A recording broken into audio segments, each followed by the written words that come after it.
Durant ce congrès de l'ESC 2024, on a présenté les dernières recommandations portant sur la fibrillation atriale.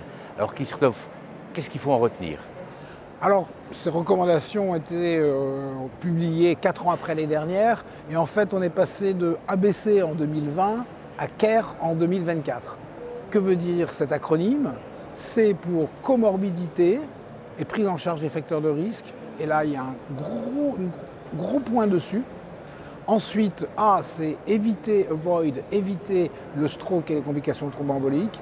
R, réduire les symptômes avec le contrôle du rythme et contrôle de la fréquence.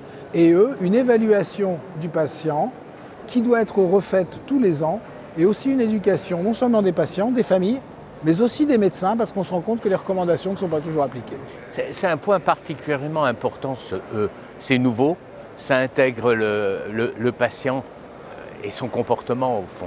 Et ça me paraît fondamental.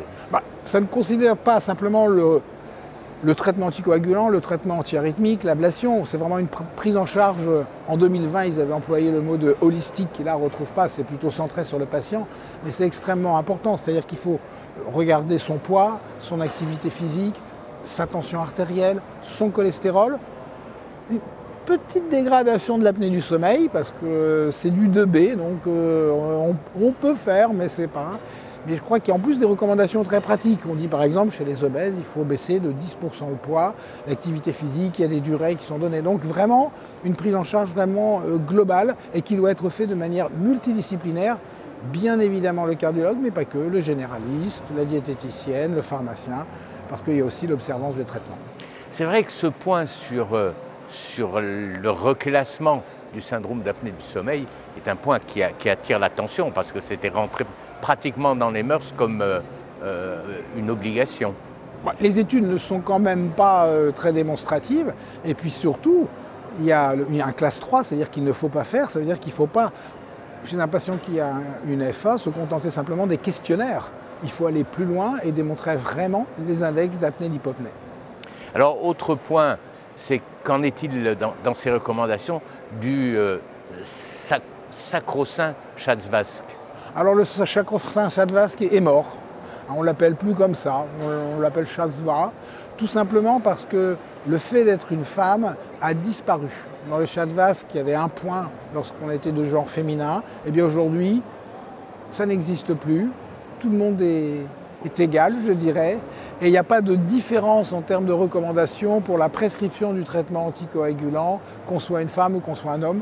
Quand c'est 2, il faut absolument faire, et quand c'est 1, il est fortement recommandé de mettre un traitement anticoagulant au long cours. C'est un peu ce qu'on faisait jusqu'à présent, mais en hésitant sur le 1 au fond. Dernier point, l'ablation.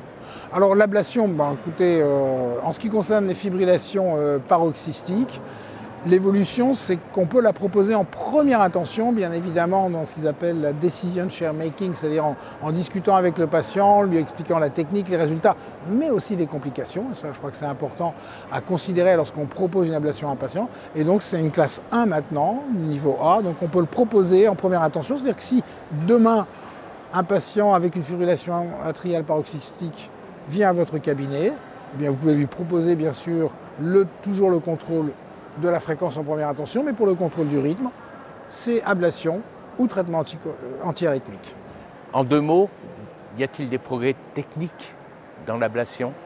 Bien sûr, là actuellement, il y a une nouvelle technique qu'on appelle l'électroporation, la PFA en anglais, qui a montré une non-infériorité dans une étude qui est en grand développement, parce que c'est une technique qui est beaucoup plus rapide, qui serait également plus sûre et qui donnerait peut-être, ça reste à démontrer, peut-être de meilleurs résultats que la radiofréquence ou la cryoablation.